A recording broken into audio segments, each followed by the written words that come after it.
Olá, estudantes do 8º ano, professores, responsáveis e todos que nos acompanham. Tudo bem com vocês? Espero sinceramente que sim. Eu sou Silene Félix, tá? Este aqui é o meu sinal.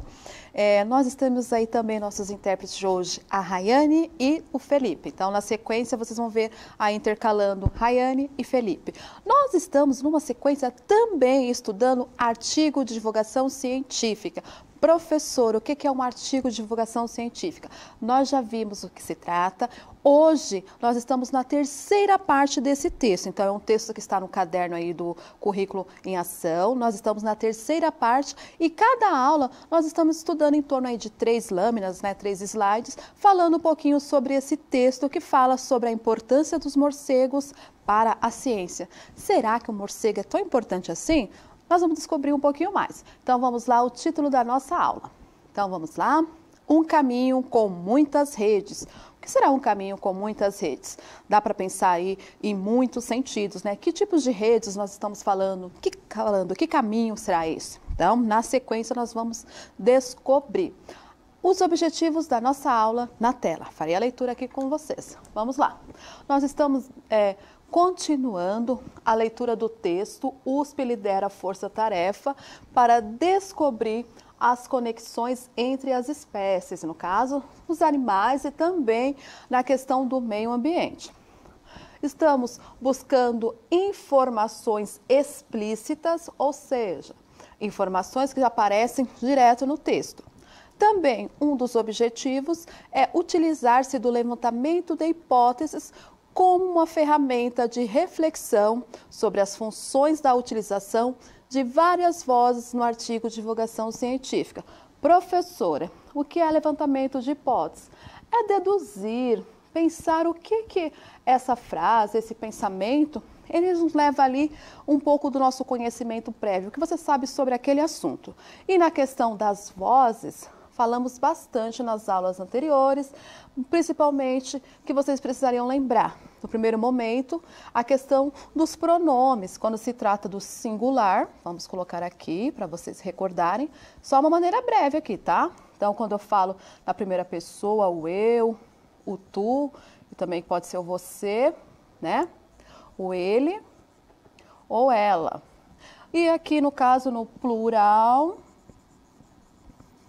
quando falamos nós, vós e eles ou elas, tá? É importante entender para facilitar a questão das vozes. Essas vozes, a pessoa que fala, ela sofre alguma ação, ela participa da ação, ela somente comenta quem fez essa ação. Aí nós vamos recordar, se essas vozes aqui, temos o discurso, que é a fala, né, a escrita, a transcrição direta, indireta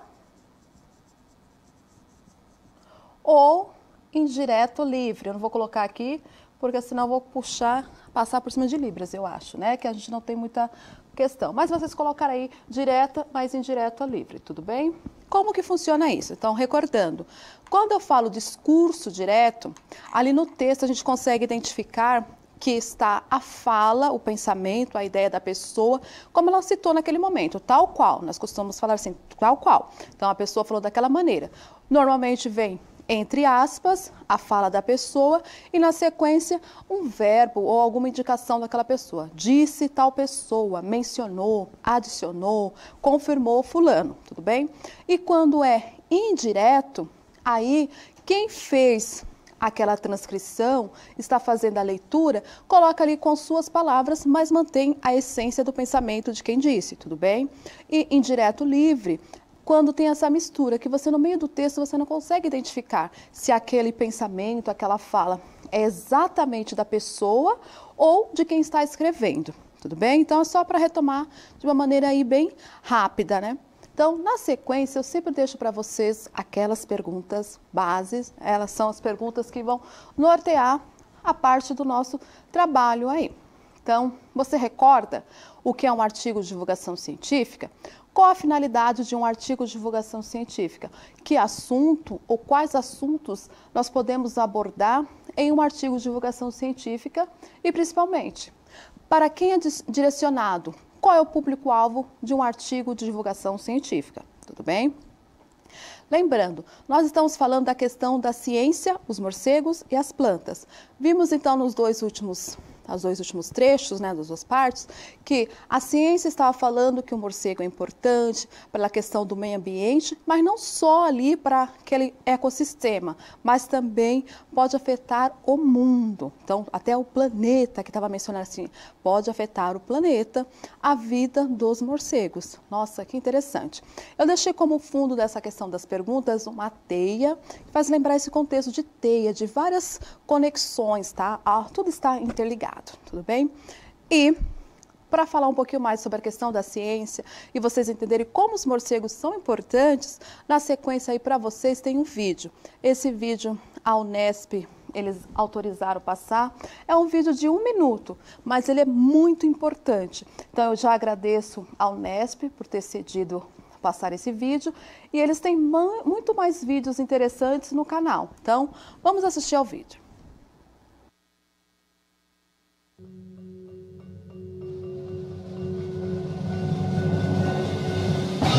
Você sabia que os morcegos são muito importantes para o nosso ecossistema? Isso mesmo, eles ajudam no reflorestamento das matas nativas, pela ingestão de frutos e espalhamento de sementes, pelo controle de insetos e pela polinização de flores. Por conta disto, a bióloga Renata de Lara Mui Laerte, da Unesp de Rio Claro, estudou a interação entre os morcegos e a quantidade de floresta. A bióloga concluiu que para manter uma biodiversidade alta de morcegos em uma área de 2.000 hectares, é necessário ter quase metade dela coberta por floresta. A pesquisa foi orientada pelo professor Milton César Ribeiro, da Unesp, e co-orientada pelo professor Richard Stevens, da Texas Tech University, nos Estados Unidos. Mais informações no site www.unesp.br. Fabiana Manfrim para o Minuto Unesp.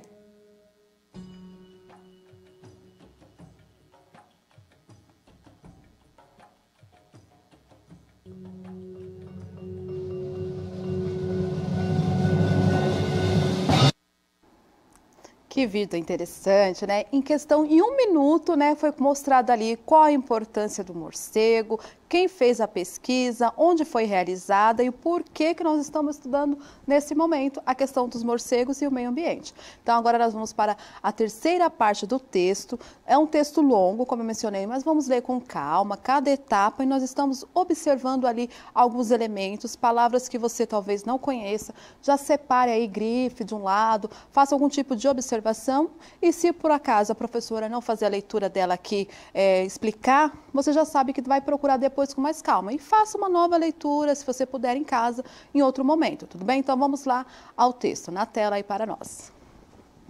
Esse texto, só lembrando, ele é de 2019, foi publicado no Jornal da USP e fala sobre as conexões entre as espécies. Então nós estamos na terceira parte, ao título Um Caminho com Muitas Redes. Aí começa com aspas, e nós sabemos que aqui termina essas aspas, logo já mencionei que tem aspas, sabe que ali é a fala da pessoa na íntegra. Então vamos lá. As ciências das redes complexas têm mais de 300 anos, mas foi em 2016 que nosso grupo de pesquisa, hoje na USP, publicou um dos primeiros estudos na área da ecologia, levando em conta múltiplas camadas de rede. Aí quem fala, destaca o Melo, que nós vimos que é o pesquisador Marco Melo. A equipe de cientistas liderada pelo professor tem na bagagem várias pesquisas anteriores publicadas ao longo dos últimos 10 anos. Para chegar, este ano, às páginas de uma das revistas científicas mais importantes do mundo nas áreas de ecologia e evolução. A revista que nós já mencionamos, que fala sobre natureza, o título da revista é Natureza, Ecologia e Evolução. Foram necessários 3 anos de pesquisa. O início dessa trajetória está registrado em uma imagem datada de 2016, quando 6 pesquisadores que estavam na Conferência Internacional de Pesquisa sobre Morcegos, em Durban, em Durban, né, na África do Sul, foram almoçar juntos e se propuseram a construir um projeto. Ao longo do caminho, mais 4 cientistas se uniram ao grupo. Então, recordando aqui, nós estamos falando de artigo de divulgação científica. Nesse trechinho aqui, tem um comentário que nós possamos perceber. Tem trechos aqui que são relevantes para a pesquisa, são trechos que acrescentam para um artigo científico. Aqui também, quando ele fala aqui, ó, que tem muito mais na bagagem publicada. É interessante? Podemos depois reduzir essa parte do texto? Nós vamos comentar na próxima etapa, tudo bem? Então, continuando. Então, falando de 2016, aí o texto continua. Nessa época, já fazia cerca de 7 anos que Mello havia pedido autorização para usar o banco de dados online criado pela pesquisadora Cullen Jessamon, do Centro de Conservação de Morcegos de Austin, nos Estados Unidos. Ao longo desse tempo, o pesquisador brasileiro e sua equipe refinaram as informações disponibilizadas por Jessamon e adicionaram estudos brasileiros. Esses dados, que compreendem cerca de 70 anos de trabalho de campo. Então, é importante relembrar, quando fala aqui trabalho de campo, os cientistas estiveram no local. Então, eles falam com propriedades de uma área específica onde estudaram sobre a questão dos morcegos, tudo bem? Feitos, então, por centenas de pesquisadores na região. Foram utilizados no artigo publicado na Natureza, Ecologia e Evolução. Aí, quando menciona aqui artigo, é um texto acadêmico que serve, hoje nós poderíamos falar também de um TCC, que é um texto acadêmico, que ele é interessante para a ciência, tá? E na área acadêmica. Aí vem, entre aspas, aqui abriu aspas e logo mais as fechas. Começamos estudando o conjunto de organismos de diferentes espécies. Olha só, aqui entre parênteses, no parênteses, tem uma informação, isto é, comunidades. Então, está acrescentando a informação de que espécies? As comunidades. E hoje analisamos também sistemas no sentido estrito, ou seja, algo bem direcional, formado ou formados por interações entre organismos. O que são esses organismos? Aí vem a explicação aqui, ó, eu mencionei. Isto é, redes. Entender essas regras é crucial, é muito importante, é a base para compreendermos a arquitetura da biodiversidade. Nós falamos que biodiversidade é biovida, diversidade, então diversas espécies ou diversas formas de vidas. Melhorando a produtividade de sistemas agroflorestais. Aqui então também é aqui a questão de você plantar, por exemplo, vamos pensar numa produção de café, mas que mantenha também a floresta, então cuidando do negócio, da plantação e também da floresta. E controlarmos doenças emergentes. Nós vamos falar então daqui a pouco o que são essas doenças emergentes. Entre muitas outras aplicações. Quem escreve é o Mello, na introdução da sua tese, que eu falei aqui, ó, que é uma tese de livre docência apresentada em agosto deste ano à USP. Então, nós estamos falando do ano de 2019, que foi publicado, e ele fez a sua tese de livre docência, quer dizer que o Mello é um pós-doutor, é um doutor no caso ali, que ele já fez uma faculdade, uma pós-graduação. Livre docência é aquela pessoa que já chegou a um nível, né, qualificado ali e tem propriedade para falar sobre aquele determinado assunto. Tudo bem até aqui? Acho que nenhuma palavra fugimos. Próxima etapa. No texto, o professor faz uma síntese, um resumo, né, do caminho que percorreu ao longo de suas descobertas científicas. Um caminho que é similar, parecido ao percorrido por tantos outros pesquisadores na extensa e gratificante jornada da ciência. Então, vocês percebam também quando ele diz assim, ó, extensa e gratificante jornada da ciência. É algo aí que para prestar atenção. É importante? É relevante para o nosso artigo de divulgação científica? Então, continuando. Aí dá ênfase ao que ele vai falar na sequência. Em uma floresta ou mesmo em uma lavoura ou jardim urbano, o que começa com um par de organismo escalonado para múltiplos pares. Então, começa com pares e vai dali multiplicando, chegando ao nível das respectivas populações. E delas, ao nível de todo o ecossistema. E a partir dela, formamos aí todo o ecossistema. Isso é o que poeticamente chamamos de teia da vida. Então, olha só, perceba que os cientistas também usam termos poéticos aqui. O mais incrível é que diferentes cientistas ao redor do mundo, ao longo de séculos e perpassando diferentes gerações, encontraram padrões muito interessantes nessa teia. Então, ali a teia da vida que ele está mencionando. Ou seja, coisas que se repetem regularmente, com frequência, desde a forma de partes dela até os processos que geram essas formas. É extremamente empolgante tentar entender o que mantém unido esses emaranhados de organismo em interações, também conhecido como sistema complexo. Ele poderia só estar mencionado, é interessante, é bom, é importante para a pesquisa saber sobre sistemas complexos, mas ele coloca ali alguns termos que vão dar ali mais características, tudo bem? Então ele finaliza aqui. Para finalizar, Rodrigues destaca que os sistemas complexos são estudados no ICMC, tanto no campo da ecologia como em medicina, epidemiologia, ciências sociais e economia. Em todas essas áreas, os pesquisadores buscam entender, por exemplo, como os neurônios estão organizados no cérebro ou como essas doenças se propagam em nossa sociedade. Ok? Então, texto bem complexo aí. Eu deixo uma pergunta. Nós temos ali, como mencionei, trechos que não são tão relevantes.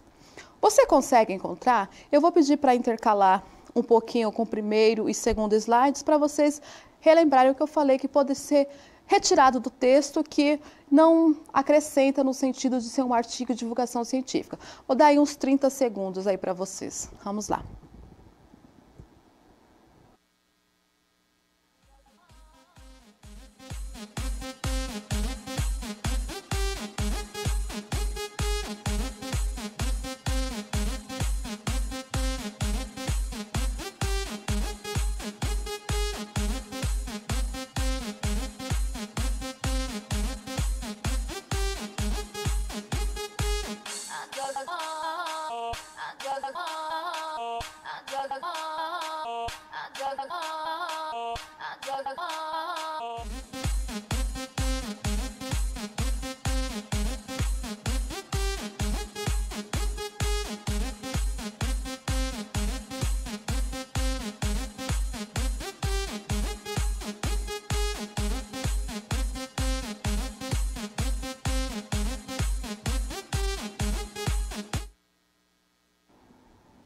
Com certeza você recorda, se recorda aí que eu mencionei, falar que os cientistas saíram para almoçar, que foi nesse momento que surgiu essa ideia. Não é relevante ao texto, então vou até grifar aqui para vocês. Então, quando ele menciona aqui, foi no momento do almoço que surgiu essa ideia. Isso não é relevante colocar num artigo de divulgação científica. E que eles têm bagagem para isso. Bom, se são cientistas, estão fazendo trabalho há mais de 70 anos, então provavelmente eles têm bagagem suficiente para falar sobre isso.